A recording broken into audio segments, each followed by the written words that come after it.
el llamado que tenemos. El título de ese estudio, que se escribió en 1898, es parte de la revista La Torre del Vigía de Sion y el Heraldo de la Presencia de Cristo, con fecha 10 de abril de 1898. Esa revista, bueno, era cuando era parte de los estudiantes de la Biblia. Sabemos actualmente que esta revista, ahora llamada La Atalaya, bueno, pertenece a los Testigos de Jehová, pero bueno, en ese entonces era parte de los estudiantes de la Biblia. El formato de aquel entonces con el cual se estudiaban la revista era muy similar al Alba, por eso es que, bueno, traté de hacerlo muy similar a cómo se estudia la revista El Alba, porque es igual, había un versículo clave y una lectura bíblica seleccionada, y después una breve explicación sobre lo que se leyó sobre la Biblia. La Biblia siempre era el centro precisamente del análisis. Más que la revista, siempre la revista nos remitía precisamente hacia la Biblia. Hoy, para poder entender ese tema, que es si sufrimos con él, también reinaremos con él, vamos a tener una lectura bíblica seleccionada. ¿Algún hermano nos podría apoyar, por favor, con la lectura de Mateo capítulo 16, versículo 21 a 28?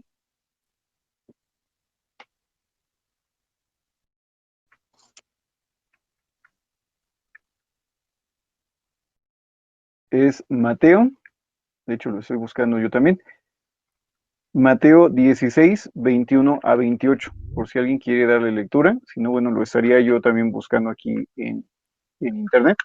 Este, esta sección bíblica. Bien, veo una mano alzada, dos, de hecho, dos manos alzadas.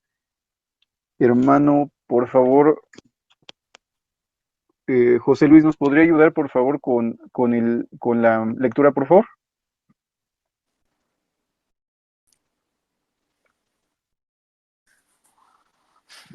Sí, vamos a pasar a leerlo.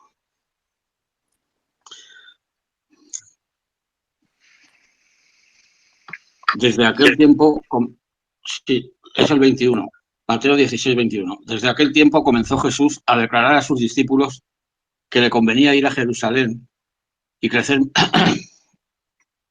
y padecer mucho de los ancianos y de los príncipes de los sacerdotes y de los escribas, y ser muerto y resucitar al tercer día.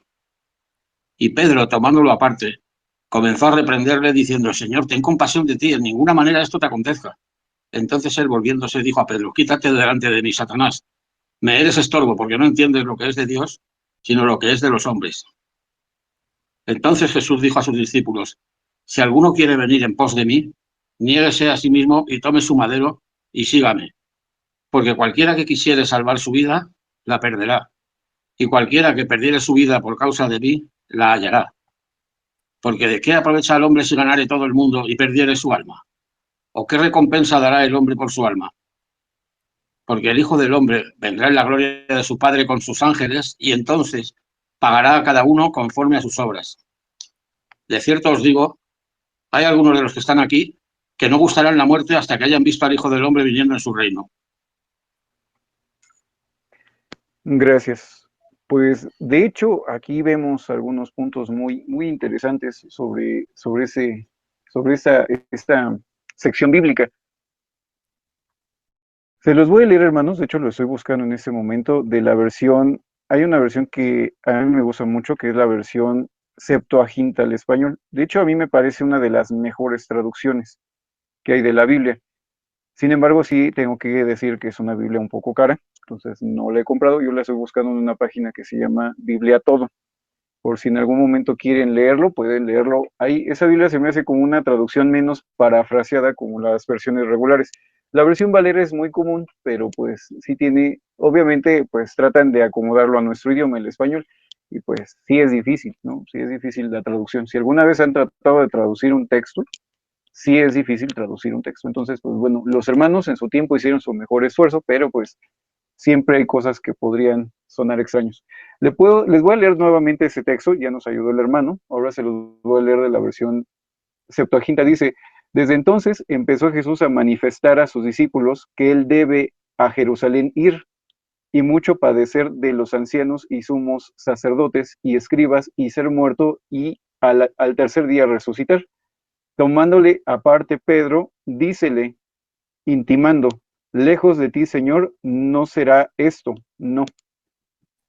Pero él, volviéndose, dijo a Pedro, retírate detrás de mí. Esa palabra no debemos de perderla porque la palabra original que se utilizó en la Biblia es retírate detrás de mí, o sea, hacia atrás de Jesús. Y le dice, Satanás, escándalo eres mío, porque no piensas lo de Dios, sino lo de los hombres.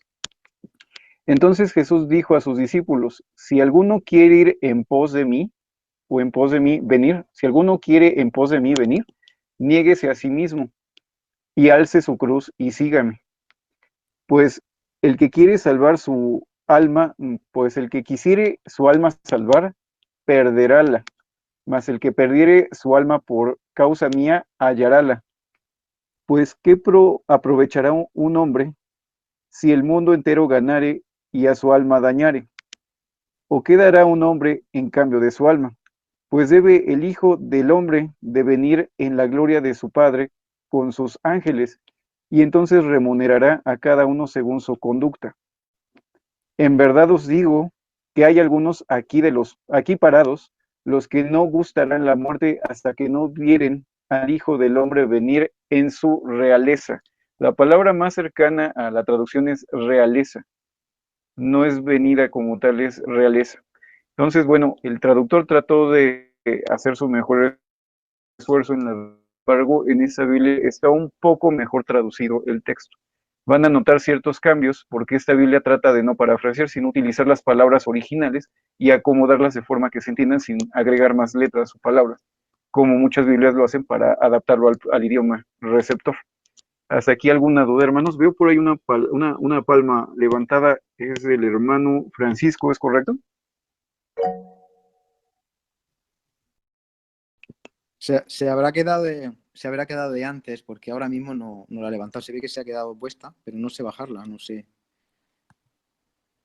No se preocupe, hermano. De hecho, igual con la misma manita, se oprime, se quita. Ah, sí, con la misma mano, ¿no?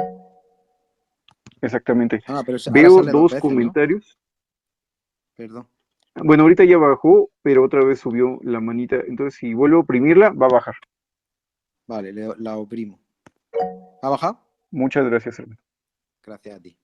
Pues creo que subió de nuevo, pero lo checamos, hermano. Veo Vale. otra mano levantada. Es el hermano José Luis, ¿es correcto? Sí, es correcto. Yo tengo una duda y no sé qué reflexión hacer. Porque dice que algunos de los que están aquí no gustarán la muerte hasta que vean la venida del Hijo del Hombre. Bueno, entonces, si sabemos que murieron los apóstoles, ¿a quién se refería Jesús? Justamente esa fue mi duda el día de ayer porque creo que es muy interesante. O sea, está diciendo algo, pero el problema más que nada aquí es la traducción. Por esa razón, hoy estuve leyendo y les estoy leyendo de la versión Septuaginta. Parece, o a mi punto de vista, que esta Biblia traduce mejor el texto. Las otras Biblias hacen una paráfrasis. Entonces, si buscamos inclusive en la Biblia interlineal, lo voy a hacer en este momento también, vamos a buscarlo. Estaba también viendo los comentarios ayer de los estudiantes de la Biblia de antaño. Bueno, los hermanos ya habían hecho varias investigaciones, entonces me parece interesante tomarlas en cuenta y ver si es verdad, ¿no? También confirmar si lo que ellos están comentando o a las conclusiones que llegaron nuestros queridos hermanos hace casi 100 años, pues son correctos. En Mateo, bueno, estamos hablando del último versículo de Mateo del capítulo 16. Entonces, bueno, vamos a buscar otra vez Mateo capítulo 16. En el versículo, creo es el 28, por lo que recuerdo, que es el último versículo. Entonces vamos a leer ese texto de la Biblia interlineal, hermanos. En ese momento no lo puedo mostrar en pantalla porque se pierde un poco la imagen, pero les voy a leer tal cual como la Biblia lo traduce.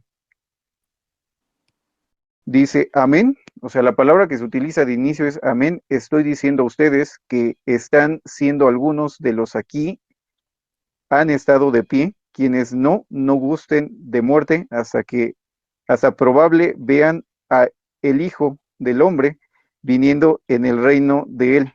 Vamos a ver cuál es la palabra que se traduce por reino, pero no es basileia. Esa es la palabra basileia, es la palabra que se utiliza para reino. Y la definición, ¿cómo se traduce esa palabra basileia, que se traduce en la versión, esa versión como reino?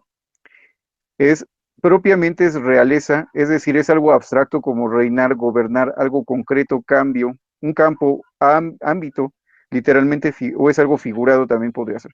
Regularmente se traduce como reino o reinar. Sin embargo, en esta Biblia, la Septuaginta al español, se traduce venir en su realeza. De hecho, inclusive la Biblia católica, la latinoamericana, lo traduce como realeza. Posiblemente a lo que se refiere este texto, hermanos, por lo que yo puedo entender también, es que después de esta parte, lo único que sí pasó es que algunos de los discípulos vieron a Jesús en la transfiguración. Sí, yo creo que recordamos todos que es la transfiguración, ¿es correcto? Si alguno no lo sabe, bueno, puede levantar su mano y trataremos ya más de ahondar en eso más tarde o ya fuera de la reunión con algún hermano en específico si no sabe qué es la transfiguración. Pero ahí precisamente entran los comentarios de algunos de nuestros hermanos de antaño. Nuestros hermanos decían que esto se refería a la transfiguración porque algunos de los ahí presentes, precisamente que estaban de pie, porque la palabra es de los que están de pie aquí, verán precisamente al Hijo en su reino, en su majestad real. Entonces, cuando dice que fue en su majestad real, posiblemente se refiera a la transfiguración. Pedro, Santiago y Juan son los tres apóstoles que, bueno, estaban ya allí y que lo vieron en el monte, en la transfiguración, o sea, vieron parte de la gloria del reino. No murieron sin ver parte de esa gloria del reino, o sea, Jesús en su poder ya real, su poder real como en su majestad real ya en la transfiguración, cuando vieron pues el poder realmente que tendría Cristo en el futuro. Entonces, posiblemente a eso se refiere el texto cuando dice que no morirían sin ver parte de esa gloria real o esa majestad real que tendría Jesús y fue en la transfiguración. ¿Alguien tiene algún comentario sobre ese punto, hermanos?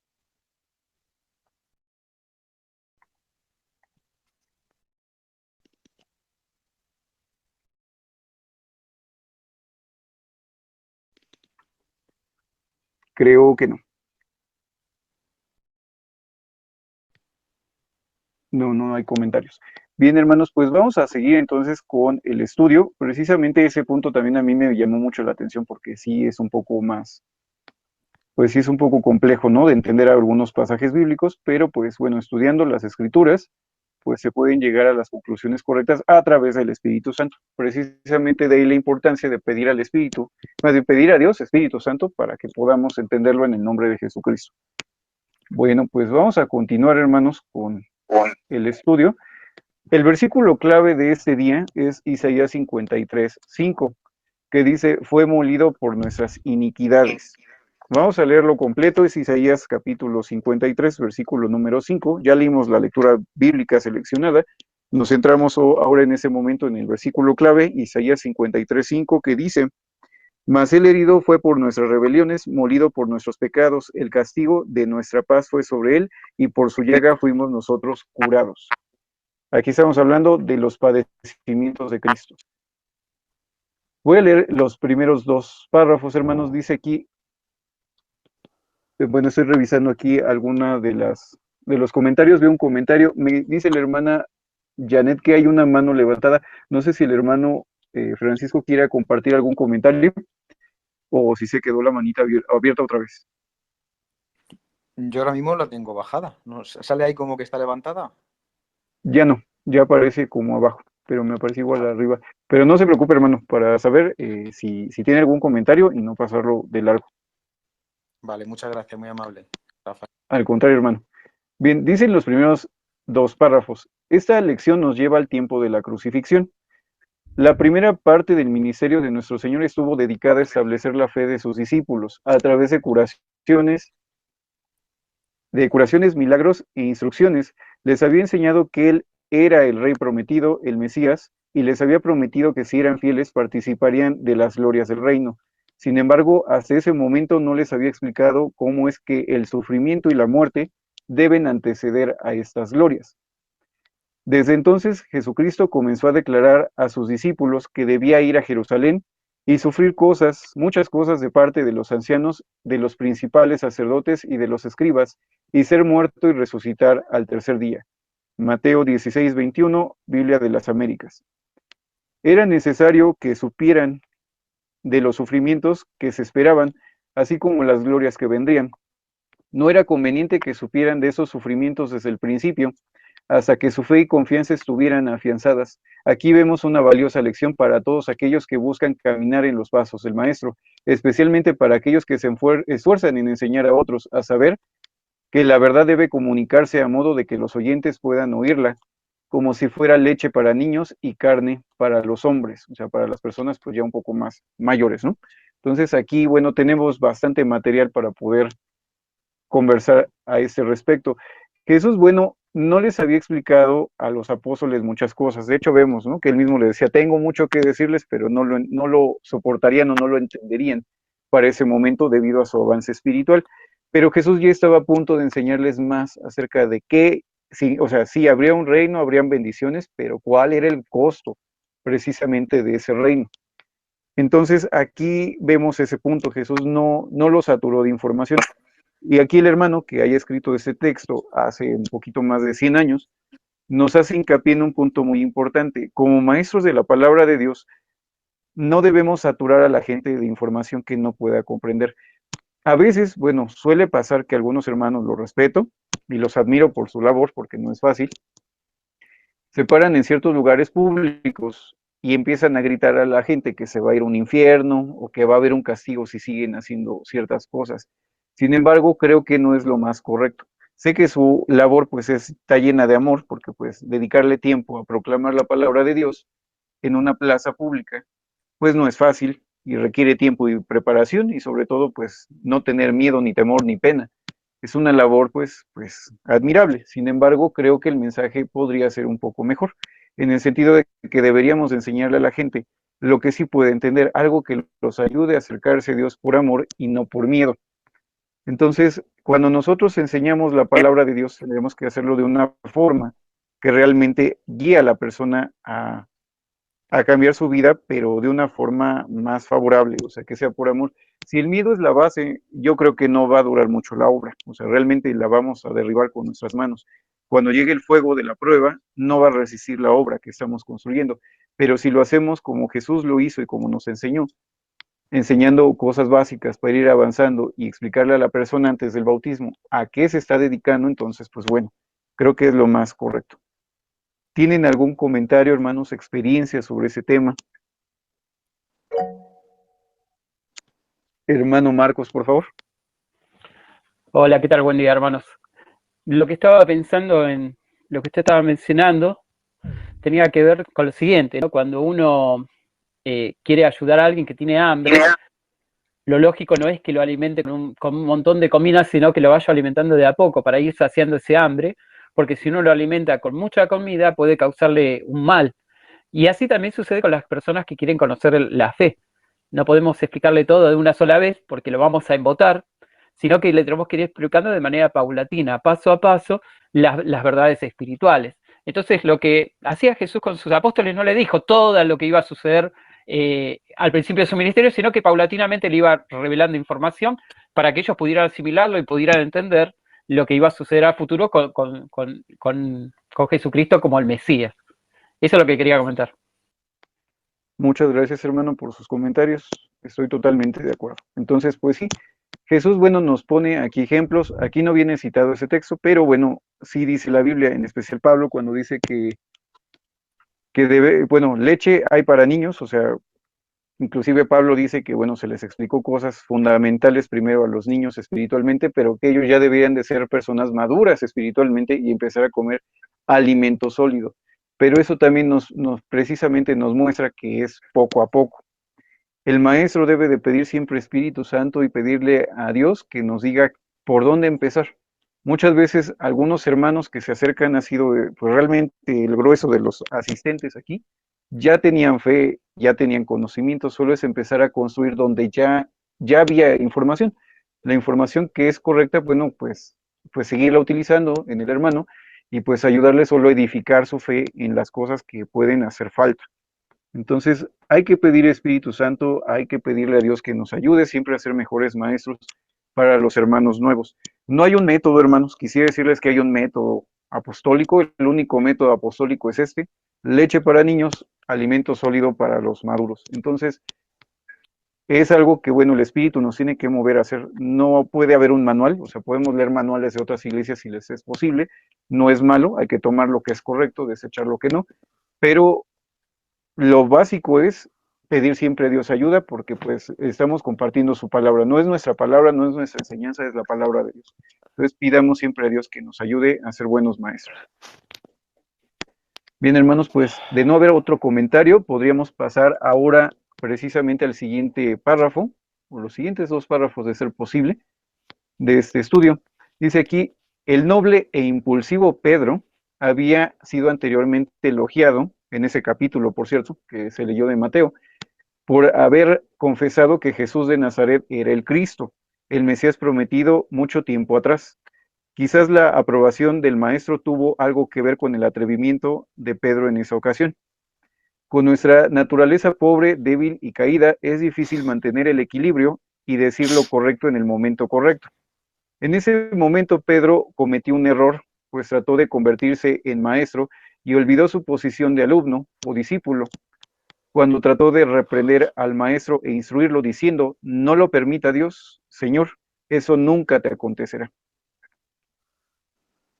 Posteriormente vamos a leer ahora el siguiente párrafo. Aquí dice, en su elogio por la confesión de Pedro de Jesús como el Cristo, nuestro Señor dijo que no era simplemente producto de su propia sabiduría, la razón por la cual había reconocido y confesado de esta manera, sino que había estado bajo la guía del Padre, porque no te lo reveló carne ni sangre, sino mi Padre que está en los cielos. Mateo 16:17. Nuestro Señor insinuó que Pedro evidentemente había caído bajo el control de un espíritu o una influencia diferente, la influencia de Satanás. Y dado que Pedro en ese momento se había convertido en el portavoz del error, nuestro Señor se dirigió a él como si fuera el mismo Satanás. Aléjate de mí, Satanás. Nuestro Señor entendió que la tentación que se le presentó al comienzo de su ministerio y que había resistido en el desierto, ahora volvía a presentarse ante él por la astucia del mismo enemigo de Dios.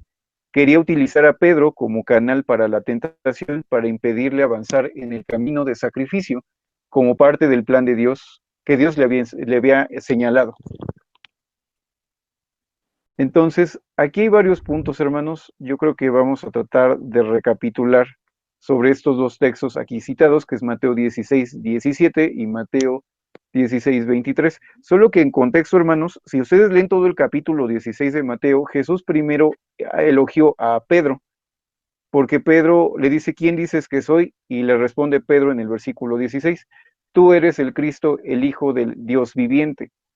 Y Jesús, respondiendo Jesús, díjole, lo estoy leyendo de la versión Septuaginta, bienaventurado eres, Simón Barjonás, porque carne y sangre no te ha revelado, sino mi Padre el de los cielos. Entonces Jesús lo elogia. Primero elogia a Pedro, le da una palmada en el hombro y dice, muy bien hecho, pero después lo regaña de una forma severa. Le dice prácticamente a Pedro que él pues estaba haciendo algo incorrecto, ¿no? Que él inclusive lo compara con Satanás. ¿Hasta aquí algún comentario, hermanos? ¿Alguien que quiera comentar algo al respecto? ¿Cuál fue el error de Pedro? Si alguien quiere compartir algo, tal vez podría hacer la pregunta.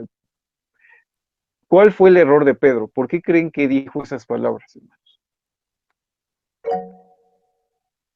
Hermano José Luis, por favor. Bueno, yo lo que creo es que Pedro se equivocó porque tomó el papel del maestro que no le correspondía, porque él era un discípulo. Y entonces le quiso reprender al maestro y decirle, no hagas eso, no digas eso. Eso fue un acto absurdo que no tenía justificación. Y Jesús se lo hizo notar diciéndole, estás hablando como si fuese Satanás, porque tú estás pensando en cosas de hombres y no en lo que Dios ha pedido, que es lo que importa. Lo que importa es la voluntad de Dios, no la nuestra. Eso es lo que pienso que le pasó a Pedro. Se creyó que después de haber sido elogiado, pues es que se merecía un reconocimiento. Era muy impulsivo, pero su corazón era muy bueno. Es lo que yo creo. Es correcto. De hecho, aquí vemos un punto muy importante. Les comentaba que no perdiéramos de vista en el versículo 23 cuando le dice, retírate detrás de mí. La palabra correcta es detrás de mí. ¿Y por qué dice detrás de mí? Porque Pedro prácticamente, Jesús siempre decía, quien quiera venir en pos de mí, o sea, detrás de mí, tome su cruz y sígame. O sea, el maestro o nuestro caudillo es Cristo, o sea, Él va delante de nosotros, no nosotros delante del maestro. Pedro lo que hizo es ponerse delante de él y decirle qué es lo que Jesús tenía que hacer. ¿Quién es la cabeza de la iglesia, hermanos? Es Cristo. Entonces, podemos decir, Pedro, ¿por qué te equivocaste? Tú eras un discípulo, eras un apóstol, pero ¿qué hay de nosotros? ¿Cuántas veces vemos en muchas iglesias, Dios no permita que pase entre nosotros, pero cuántas veces ha pasado que algunas iglesias quieren pararse delante de Jesús y decir qué es lo que se tiene que hacer? Es que sí, el maestro dijo esto, pero no, yo no creo que sea así, o yo creo que ese método no es correcto. Por ejemplo, yo creo que sí, Jesús es el caudillo y guía a la iglesia, pero necesitamos algo visible, algo que nos pueda dar la certeza de que lo que estamos haciendo es correcto. Necesito un príncipe, ¿no? Delante de nosotros, un príncipe que nos gobierne y que nos diga qué hacer y nos dirija, como lo hicieron los antiguos israelitas. Muchas veces muchas iglesias han hecho esto, no hablo de una en específico, muchas iglesias han creado líderes, donde ahora pues ellos pues son los líderes, ¿no? Pero Jesús es la cabeza, entonces no nos pongamos delante de Jesús, estamos detrás de Jesús, nosotros tenemos que ir tras los pasos del maestro, no el maestro detrás de nuestros pasos. Hermana Janet, por favor.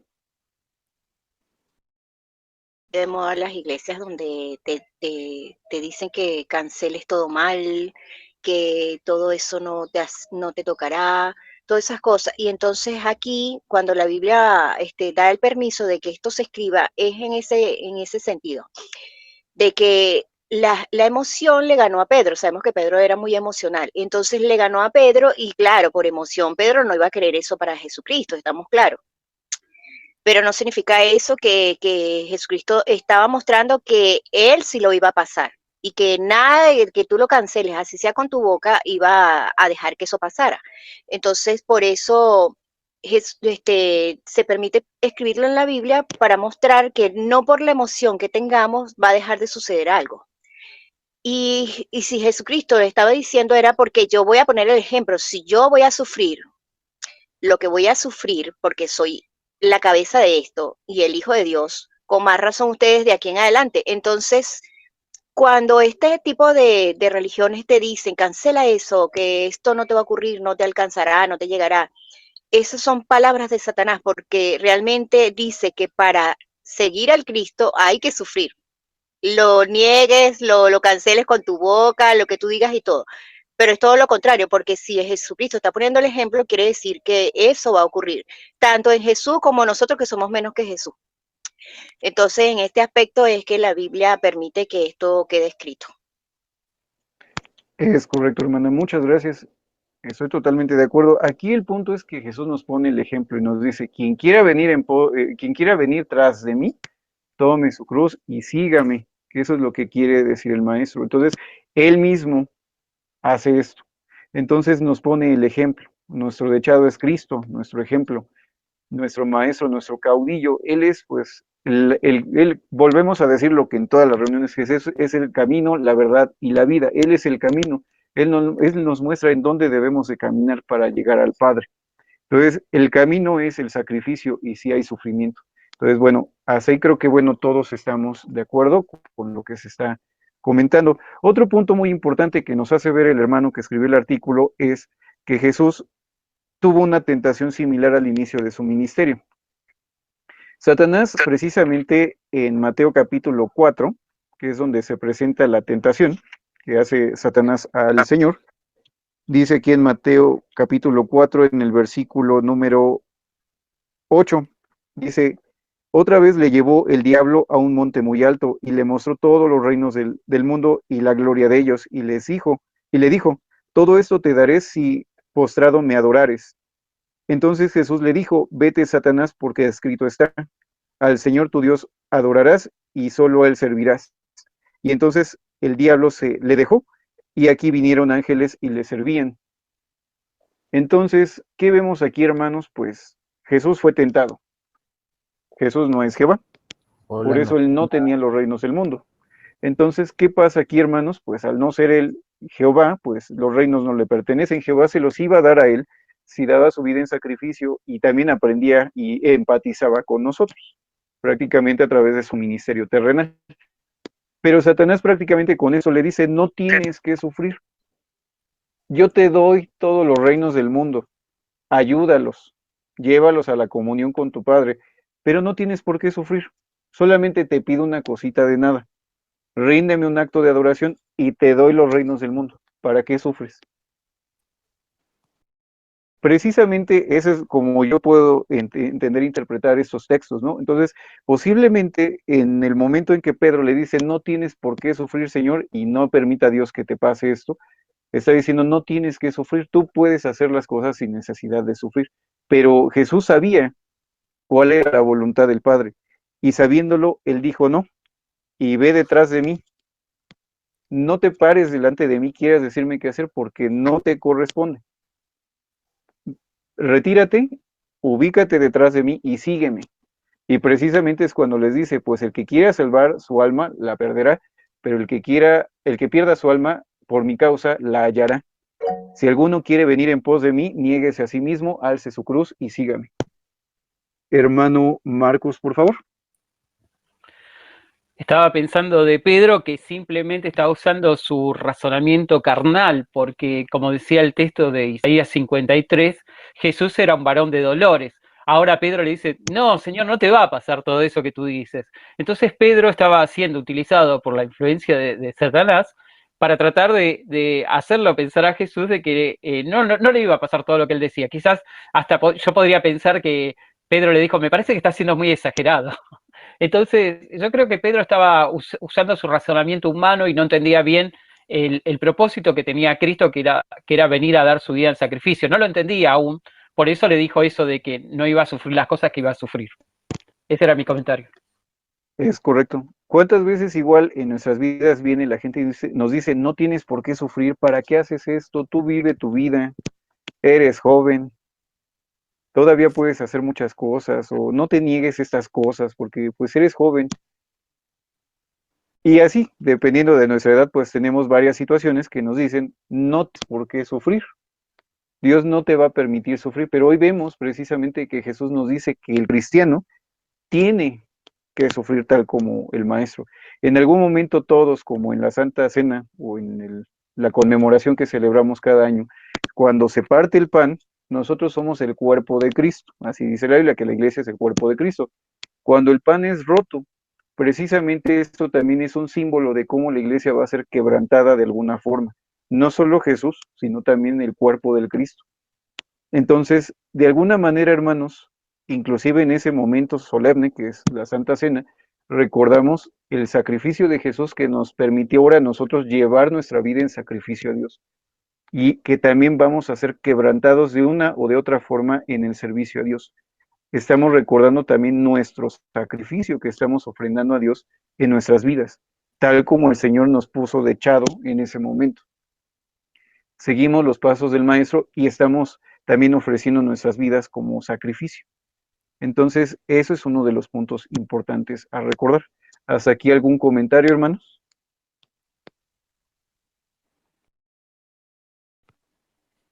Creo que no.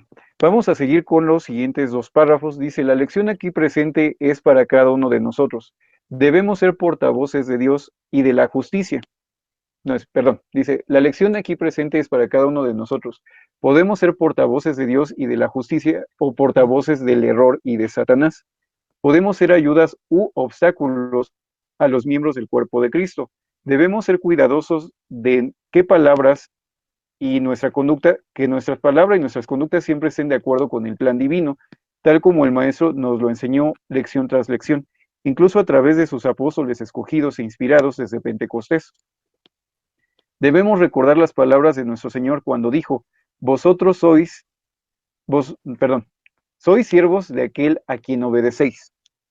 sois siervos de aquel a quien obedecéis. Muchos profesan servir al Señor y a su causa, pero en realidad sirven al gran adversario de Dios y opositor de la verdad. ¿Y cuántos hay hoy que, como Pedro, tratan de desviar a los que han hecho un voto de consagración como sacrificios vivos? Tal vez no quieren hacer el mal, tal vez no mora en ellos el espíritu de la verdad, más bien el espíritu del mundo, y por lo tanto hablan desde el punto de vista bueno, desde un punto de vista mundano, que está directamente en conflicto con el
Sin duda, sea cual sea la tentación que nos asalte, lo mejor es seguir el ejemplo de Jesús y ser leales, ¿no? En este caso, cuando le dijo a Pedro, ponte detrás de mí, que eres un adversario, ¿no?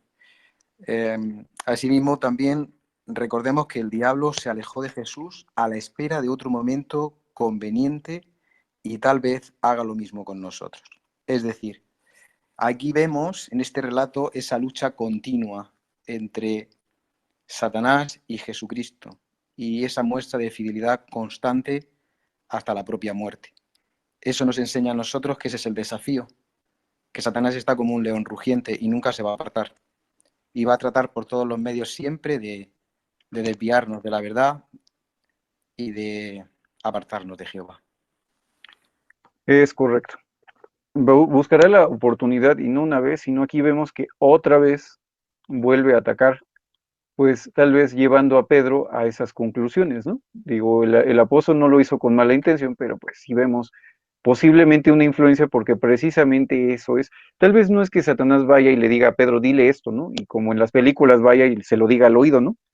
Pero tal vez pues el espíritu del mundo, o sea, de la sociedad en que vivía en manos de Satanás, pues tal vez Pedro pues tenía esa actitud de no tienes por qué sufrir, igual como Satanás se lo hacía ver a Jesús, no, no sufras, yo te doy todo, pero pues ríndeme un acto de adoración. Entonces posiblemente el mundo es el que influye en Pedro y posiblemente así es como él llega a esa conclusión de no tienes por qué sufrir. Entonces eso es lo que podemos decir. De hecho, ayer justamente sobre ese texto, regresando un poco a esa parte, estaba leyendo precisamente en los comentarios de una Biblia católica que tengo pastoral. Menciona aquí sobre ese punto, dice, Pedro se pone frente a Jesús para cerrarle el camino que lleva a la cruz. Y Jesús reconoce que reconoce en su intervención la misma voz que lo tentó en el desierto. Por eso Jesús lo llama Satanás, que significa tentador o estorbo. Que Pedro pase más bien detrás de Jesús y lo siga como conviene a un discípulo. Entonces, creo que el comentario pues es acertado. Sé que no somos católicos, pero pues bueno, es un comentario muy interesante que también quien haya hecho esos comentarios de esta Biblia latinoamericana se me hace muy interesante. Que bueno, aquí Pedro no lo hace con mala intención, pero pues sí, prácticamente perdió el piso. Hermana Janet, por favor. Bueno, si se lo hubiera dicho al principio el ministerio de Yeshua, no hubiera caído mal el comentario de Pedro, pero como el contexto es que ya Jesucristo estaba en camino a lo que venía, porque así tenía que suceder y tenía que pasar, entonces el comentario que él todavía estaba manteniendo no era adecuado. O sea, nosotros salimos, por lo menos en mi caso, que salimos de una religión que nos puso a padecer, a sufrir cosas que no teníamos que sufrir porque todavía no toca el tiempo. Sabemos que se tienen que instalar estas agendas en el mundo y entonces después va a empezar la persecución contra los que siguen a Cristo. No es el contexto para, en el caso de Jesucristo no era el contexto porque ya estaba el final de lo que venía y no era adecuado porque Pedro estaba diciendo cosas que no iban en el momento. Entonces, cuando, cuando este tipo de religiones sacan a la gente de no, no, no tienes que sufrir, no te tienes que cancelar eso, no te tiene que pasar a ti, no sé qué, es que también se van a los extremos, porque hay que equilibrarse, hay que ver los tiempos y los tiempos muestran que estamos adentrados en la persecución que viene anunciada para los cristianos.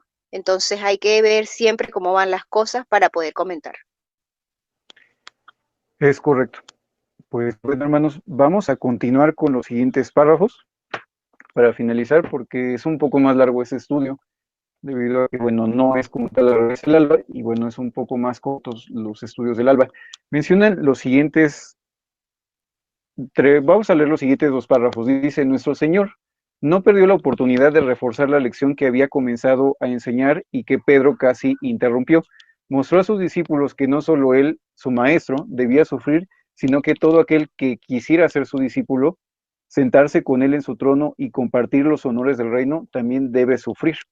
Cada uno debe negarse a sí mismo y tomar su cruz. y seguir al capitán de nuestra salvación. Jesús reforzó esta idea haciendo como principio general que quien quiera conservar su vida presente y sus comodidades a toda costa está teniendo un comportamiento que se verá privado de la vida eterna, mientras que la actitud contraria, que está dispuesta a poner la vida presente al servicio del Señor, de su verdad y de su pueblo, es un comportamiento que complace a Dios, dando como resultado la vida eterna. La palabra es suche, significa ser o existencia. Esa es la palabra que se traduce aquí como alma. Nuestro Señor aconsejó a sus discípulos y les preguntó si pensaban que puede ser provechoso para el hombre ganar todo el mundo en esta vida presente y luego perder su existencia, perecer por completo. La idea implícita es que sería de mucho más provecho para el hombre perder todas las cosas pertenecientes a esta vida presente y también la vida misma, y de este modo obtener la vida eterna en el futuro. ¿Qué podría considerarse de mucho más valor que la vida eterna en el futuro que Dios ha prometido a los que le aman? Aquí, bueno, nuevamente es lo que decía nuestra hermana Janet. Jesús les hace hincapié en que sí, él tenía que sufrir y tenía que continuar con el plan, con el designio de Dios que él ya había pactado y al cual se había comprometido. Y les dice, y no solo yo, ustedes también. Si ustedes quieren ser realmente mis discípulos, tienen que negarse a sí mismos. O sea, primer punto, estamos rechazando la vida eterna en la tierra. Estamos negando nuestra vida presente en ese lugar para ir con el Señor a donde Él mora. Dice, yo me voy para hacerles lugar porque donde quiera que yo esté, ustedes estarán conmigo en la mansión en las mansiones de su Padre. Entonces nosotros estamos negando muchas cosas de nosotros. Hoy por hoy, pues, la vida humana. Dos, estamos negando muchas cosas, ¿no? Por Jesús. Si alguien llevaba una vida inmoral, pues ahora estamos rechazando esa vida inmoral porque ciertamente Jehová no nos está obligando. Usted está haciendo el compromiso. Usted puede seguir viviendo su vida como usted guste, pero si usted quiere seguir a Jesús, hay un costo. Tiene que pagar ese precio. Y es negarse a sí mismo, negar todo aquello que estorbe para estar a la altura de Cristo.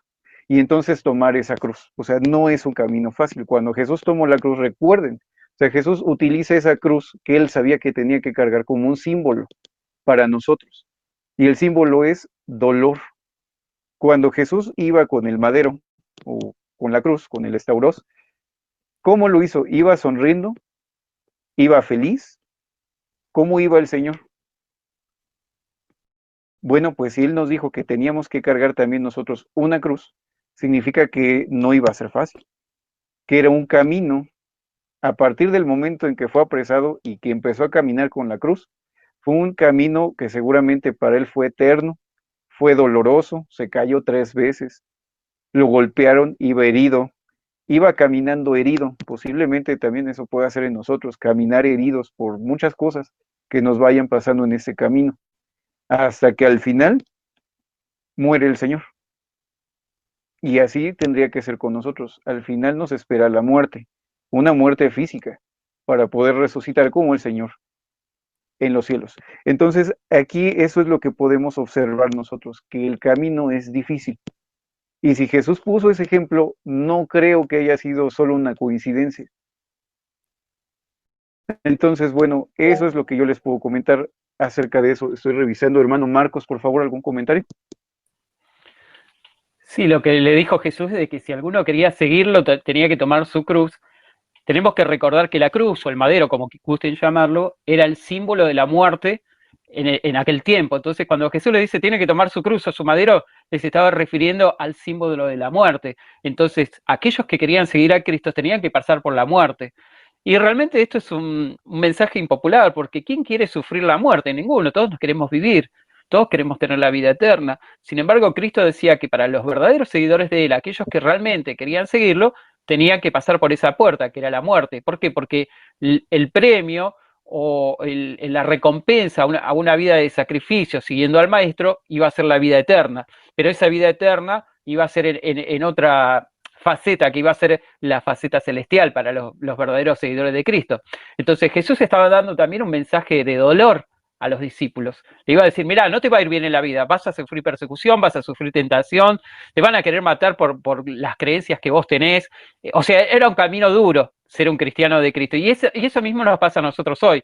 No está hablando de Cristo simplemente de alguna molestia que podamos pasar en la vida actual, sino está hablando de que vamos a sufrir persecución, vamos a ser tentados, nos van a pasar cosas malas, pero ahí vamos a demostrar que seguimos a Cristo con nuestro madero, nuestra cruz, hasta el final de nuestra vida, como dice el Apocalipsis, que dice, sé fiel hasta la muerte, y yo te daré la corona de la vida. Entonces, el camino de seguir a Cristo no es fácil, es duro, es difícil. Si uno recuerda todo los sufrimientos de Cristo que lo llevó desde su detención hasta el Calvario, realmente fue un camino de sufrimiento. Bueno, ese mismo camino de sufrimiento es el que nos espera a nosotros. Y este evangelio es un evangelio impopular, porque cuando uno le hable que tiene que sufrir y tiene que morir por Cristo, realmente no causa mucha gracia, pero sin embargo aquellos que realmente sienten amor por nuestro Padre Celestial y por Jesucristo están dispuestos a pagar el precio de seguir a pesar de todo el dolor y el sufrimiento que viene por delante. Es correcto. Solamente haré un comentario adicional. Precisamente la cruz y la corona, que ha sido como un símbolo que han utilizado muchas religiones alrededor del mundo, no solo los estudiantes de la Biblia, tampoco no es forzoso que todos los estudiantes lo utilicen, es un tema de conciencia, pero la mayoría lo utilizamos porque simboliza lo que acaba de decir el hermano Marcos.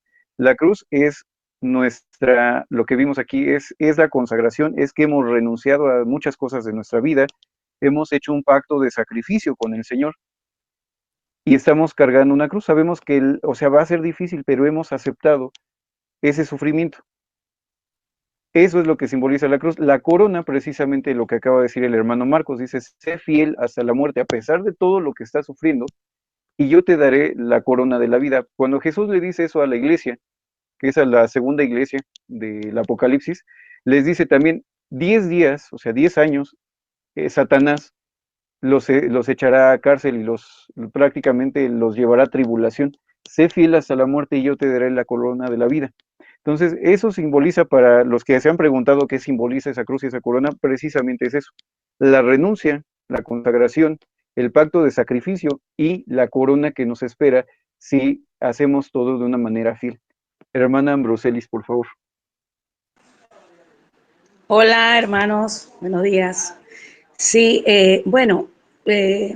yo lo veo desde este punto de vista, ¿no?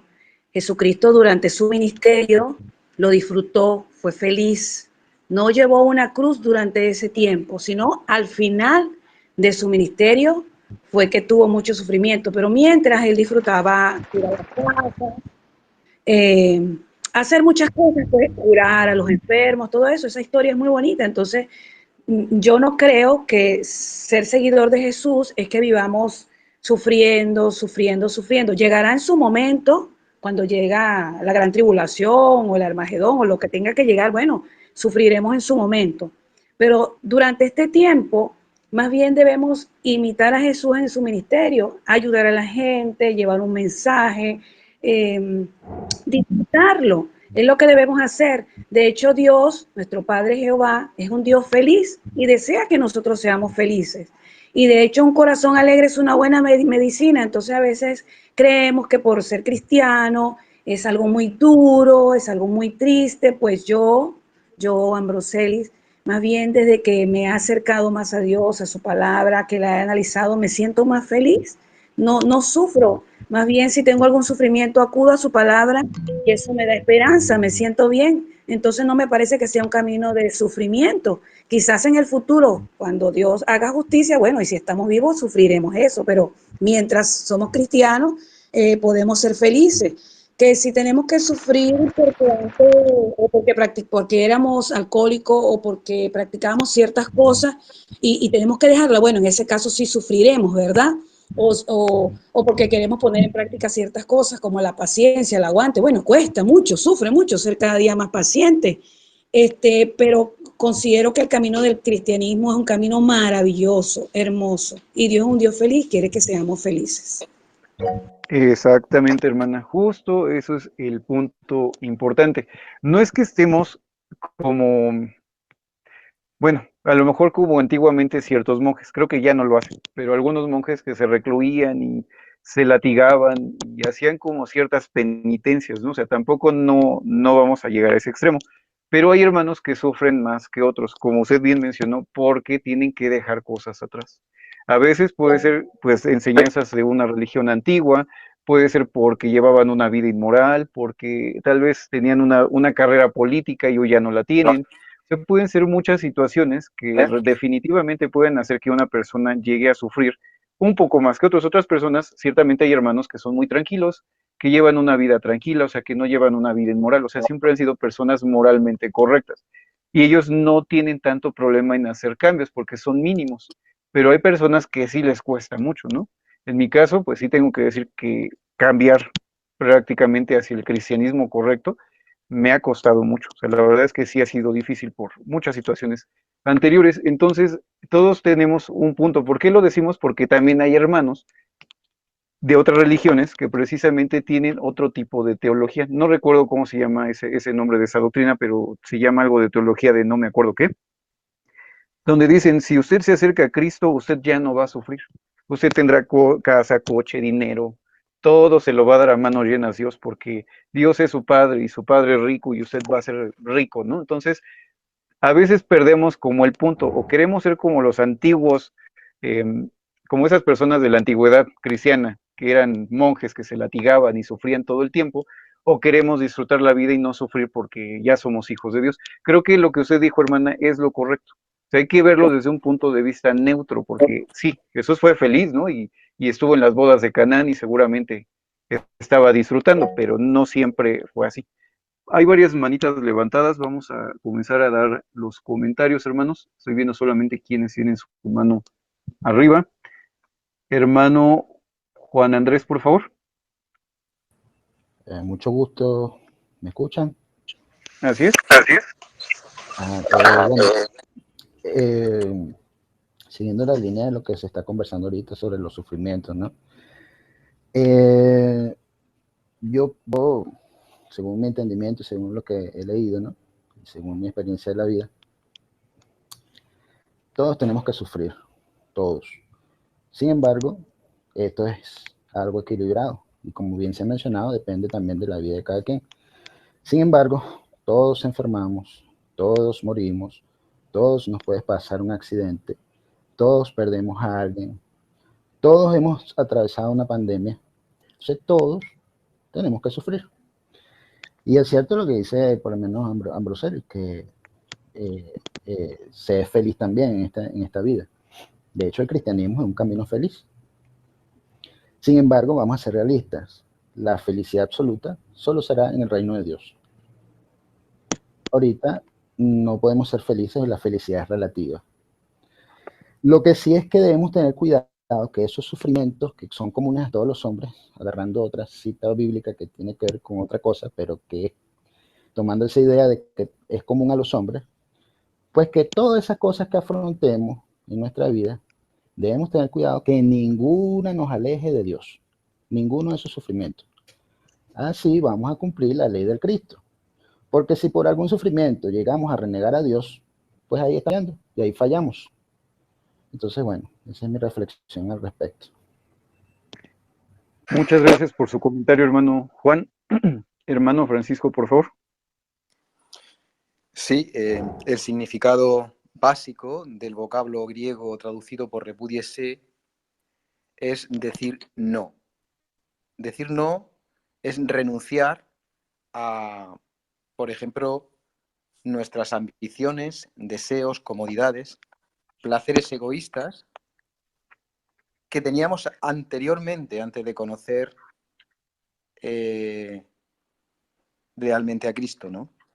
Entonces nos determinamos a agradar a Jehová por la eternidad. O sea, de lo que se trata ese madero de tormento, como ha comentado muy bien la hermana, no significa que uno esté sufriendo continua y constantemente, sino más bien ese madero de tormento significa que uno renuncia, repudia algo que durante mucho tiempo ha hecho en su vida y que ha sentido cierto grado de felicidad, pero que es parte de este mundo y que por tanto ahora ya no vivimos ese tipo de vida.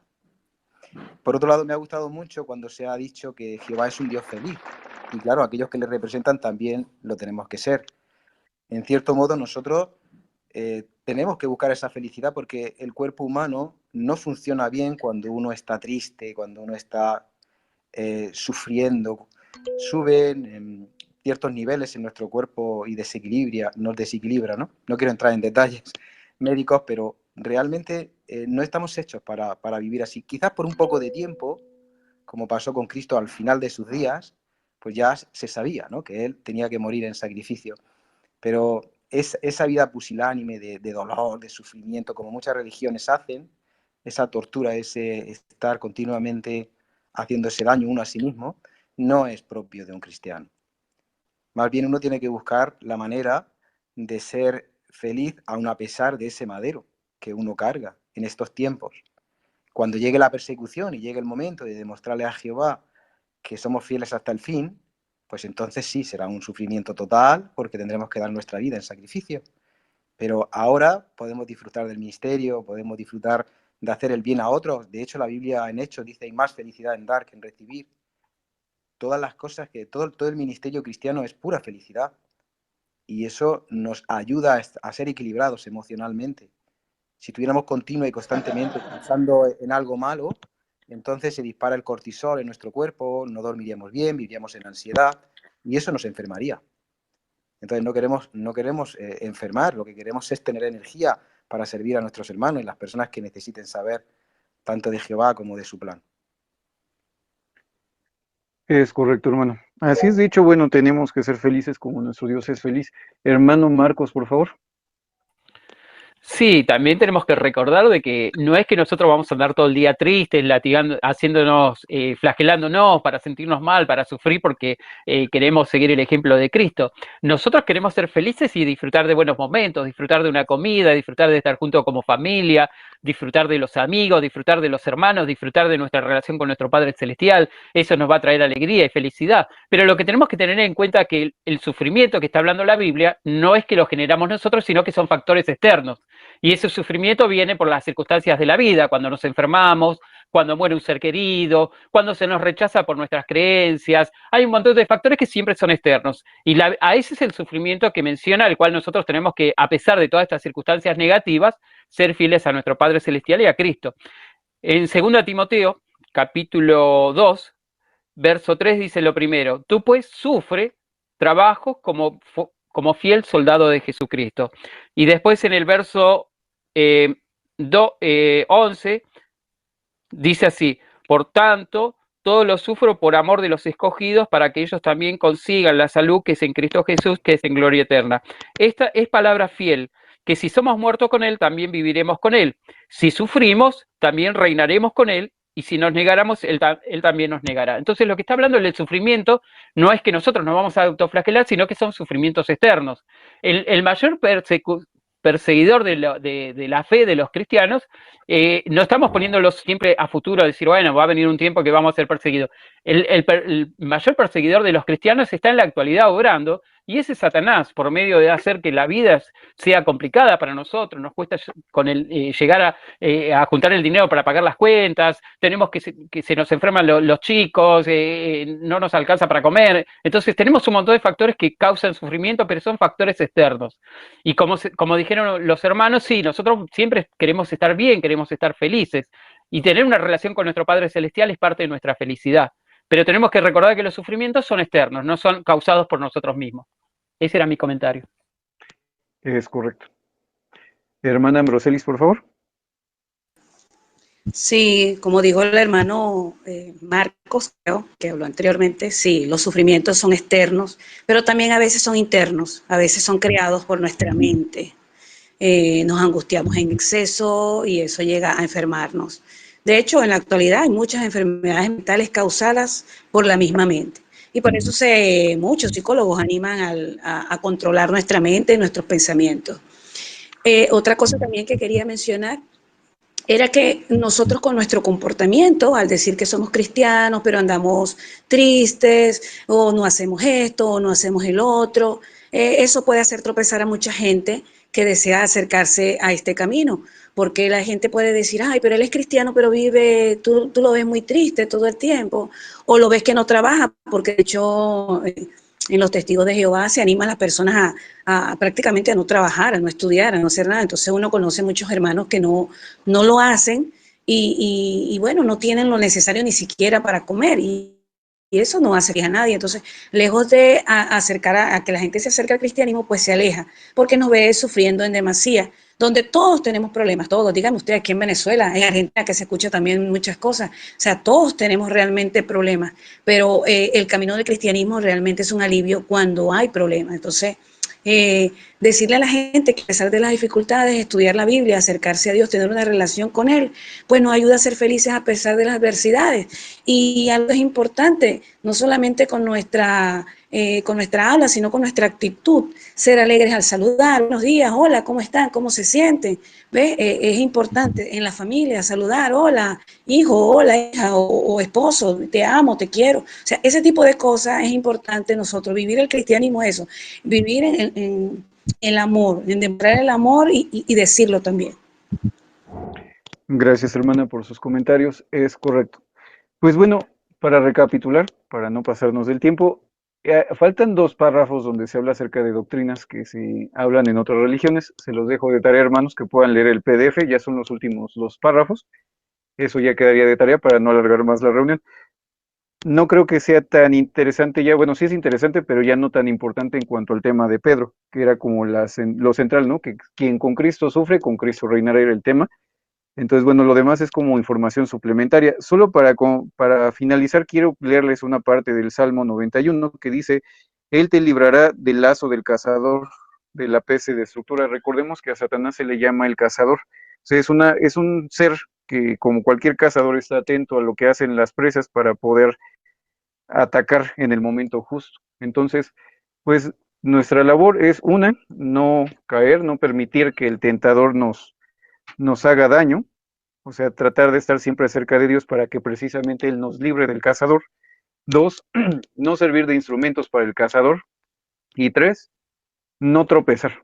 O sea, está bien que, que nos esforcemos por no hacer tropezar a los hermanos, pero también nosotros debemos de ser cuidadosos y ser más maduros en algunos aspectos y no tropezar, porque nuestra relación es con Dios, no con el hermano, tal cual. O sea, nos amamos, nos queremos, pero hay que recordar que nuestra relación es personal con Dios. Entonces, también hay que hacer nuestro esfuerzo por no tropezar, que eso es algo muy importante. Jesús pudo haber tropezado y lo único que hizo fue reprender a Pedro, pero pues no permitió que lo hiciera tropezar. Entonces, ese es otro ejemplo. También no seamos personas que tropiecen cada 2 pasos, ¿verdad? Tratemos de asegurarnos de nuestra fe para que nada nos haga tropezar, inclusive un hermano bien intencionado. Bueno, hermanos, pues agradezco mucho que hayan estado el día de hoy, un estudio muy interesante y pues les puede hacer ver que, bueno, antiguamente la revista Atalaya, así eran los estudios de la revista Atalaya. Ese fue un estudio de la revista Atalaya del 10 de abril de 1898. La revista El Alba prácticamente trata de mantener la forma que los estudiantes de la Biblia estudiaban anteriormente. La revista no es el principal punto de estudio, sino la Biblia, como lo hemos hecho el día de hoy.